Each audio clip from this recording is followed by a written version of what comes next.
Mana wadah? आंना हेरिम्बन आरो Kami ya. रमेन्द्रपुर Siang beberapa sampai itu loh. आङो एपिबि दुलाव दंमोन प्राइमारि नन्दिपुर प्राइमारिनि आं प्रेसिडेन्ट बिबानाव दंमोन एपिबि राजखान्थि दोलोआव थानायाव जेबोफोर सुबिदाफोर मोनाखैमोन नामा? एपिबिआथ' गोदान राजखान्थि हिसाबै सुबिदाखौथ' बबाव होनो हानो जेराव गावसोरनो निरौजिर'खाबा होनायाथ' गैया मोनाखै मानि थाखाय एपिबि राजखान्थि दोलोखौ नागारनो गोनां जादों?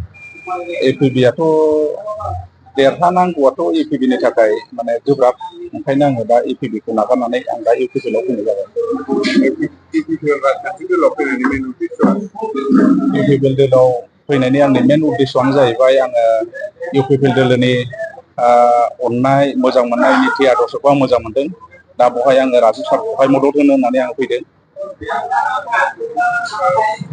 नोंथांखौ सोरबा लेंबोदों ना नों गोसो जानानै फैदों?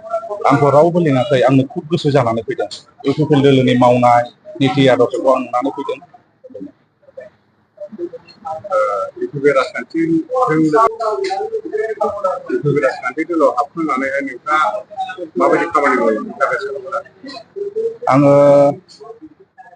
बेखौनो रायजो राजाफोरनो आङो बेखौनो मेसेज होगोन माने इउपिपिएल दोलोआ माने मोजां मोनसे संगठन आङो बेखौ दिनै प्रुभ होगोन ओंखायनो आं रायजो राजाफोरखौबो दिनै खावलायगोन फै इउपिपिएलआव फै बयबो ज' ग्लोब ग्लोबै जोङो खामानि मावलांनो थाखाय इउपिपिएलआ दिनै बेबादि रायजोफोरखौ अनसायदों फै बयबो देरहानायाथ' रोखाखा ओंखायनो बे सरकाराव बयबो एसेब्लाबो आसनि बा अननायखौ जोङो लानो थाखाय फै बयबो इउपिपिएलखौ सापर्ट होफै आं बेखौनो मिथिगौ